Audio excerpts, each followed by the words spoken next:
Hello, ഇത് ഇന്നലെ post ചെയ്യണമെന്ന് വിചാരിച്ചൊരു വീഡിയോ ആയിരുന്നേ. പക്ഷേ ഇതൊന്ന് എഡിറ്റ് ചെയ്യാനോ ഇതിന് വോയിസ് കൊടുക്കാനോ ഒന്നും എനിക്ക് പറ്റിയിട്ടില്ലായിരുന്നു. ഇന്നലെ എൻ്റെ മോളുടെ 4ാമത്തെ ബർത്ത്ഡേ ആയിരുന്നേ. അപ്പോൾ കുഞ്ഞിന് വേണ്ടിയിട്ട് നമ്മുടെ വീട്ടിൽ മുറിക്കാനായിട്ട് ഞാൻ ചെയ്തൊരു കേക്കാണിത്. കുഞ്ഞിൻ്റെ ഡ്രസ്സിൻ്റെ കളർ ബ്ലൂ ഗ്രീൻ കളറായിരുന്നേ. അപ്പോൾ അതാണ് ഒരു ബ്ലൂ ഷെയ്ഡിൽ കേക്ക് ചെയ്തത്. ഇന്നലെ രാവിലെ ഒരു കേക്ക് ചെയ്തു, ഒരു 1/2 kg കുഞ്ഞിന് അംഗൻവാടിയിൽ മുറിക്കാനായിട്ട്. അതിൻ്റെ വീഡിയോ ഒക്കെ എടുത്തെങ്കിലും എവിടേക്കോ എന്തൊക്കെയോ ഒരു അപാകത കാരണം വീഡിയോ പോസ്റ്റ് ചെയ്യാൻ പറ്റിയില്ല.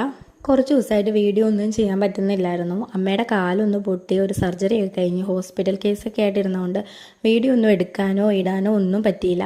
അപ്പോൾ അമ്മ ഇപ്പോൾ എൻ്റെ കൂടെ ഉണ്ട്. അപ്പോൾ അമ്മയെ കാണാനായിട്ട് പേരമ്മ വന്നിട്ടുണ്ട്. അപ്പോൾ പേരമ്മയോട് വർത്താനൊക്കെ പറഞ്ഞ് വാചകം അടിച്ചുകൊണ്ടാണ് ഈ കേക്ക് ചെയ്യുന്നത്.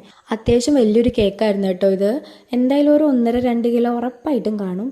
എന്താ വെച്ചാൽ എൻ്റെ എല്ലാ പരിപാടിക്കും എൻ്റെ കൂടെ കൂടുന്ന കുറച്ച് നല്ല നെയ്ബേഴ്സ് ഉണ്ട്. അവിടെ കുറച്ച് കുട്ടികളൊക്കെ ഉണ്ട്. അപ്പോൾ എല്ലാവരും വൈകിട്ട് കയറി വരും. അപ്പോൾ എല്ലാവർക്കും കൂടെ തികയാൻ വേണ്ടിയിട്ട് കുറച്ച് വലിയ കേക്കാണ് ഉണ്ടാക്കിയത്. ചോക്ലേറ്റ് മെൽറ്റ് ചെയ്ത് മോൾഡിൽ ഒഴിച്ചിട്ട് അത് വെച്ച് കുഞ്ഞിൻ്റെ പേര് സെറ്റ് ചെയ്യാനായിരുന്നു. അതൊക്കെ ഞാൻ ലാസ്റ്റത്തേക്ക് വെച്ചേ. പിന്നെ ഡെക്കറേറ്റ് ചെയ്യാൻ എന്തെങ്കിലും ഒരു ഐറ്റം വേണ്ടേന്ന് ഓർത്തതായി ഈ ഒരു സാധനം വാങ്ങിയിട്ടുണ്ടായിരുന്നു. അത് ഞാൻ കേക്കിൻ്റെ മേലെ സെറ്റ് ചെയ്തു. അപ്പോൾ അതാണ്ട് ആ ബ്ലൂവും ആ പീച്ചും തമ്മിൽ എവിടെയോ ഒരു ചേർച്ചയില്ലായ്മ തോന്നിയേ. അങ്ങനെ കേക്ക് ഒന്ന് ഫിനിഷ് ചെയ്തെടുത്തിട്ടുണ്ട്. അങ്ങനെ ബർത്ത്ഡേ ഗേളിനെ ഒരുക്കുവാണെങ്കിൽ ഒരു 7:45 ആയപ്പം ഞങ്ങൾ എല്ലാവരും കൂടി കേക്കൊക്കെ മുറിച്ചു. പക്ഷേ മോളൊരു തുള്ളി പോലും കേക്ക് കഴിച്ചില്ല കേട്ടോ. രാവിലെ അംഗൻവാടി വെച്ച് നല്ല സന്തോഷമായിട്ട് കേക്കൊക്കെ മുറിച്ച് കഴിച്ച കൊച്ചാണ്. പക്ഷേ വൈകിട്ട് ഞാൻ കൊടുത്തു നോക്കി, ഏട്ടൻ കൊടുത്തു നോക്കി, എൻ്റെ അമ്മയാണെങ്കിൽ പിടിച്ചിട്ട് കൊടുത്തു നോക്കി. പക്ഷേ മോളും കഴിച്ചില്ല. അതുകൊണ്ടായിരിക്കും അപ്പവും കഴിച്ചില്ല.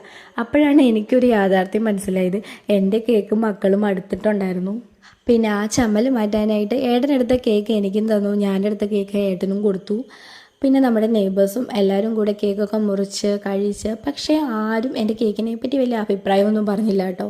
ടീച്ചർ ആമിക്കൊരു ബാഗ് ഗിഫ്റ്റ് കൊടുത്തു. പിന്നെ ആമിയുടെ കിളി കുറച്ച് കുട്ടി കുട്ടി ക്ലിപ്സൊക്കെ ഗിഫ്റ്റ് കൊടുക്കുന്നുണ്ടായിരുന്നു.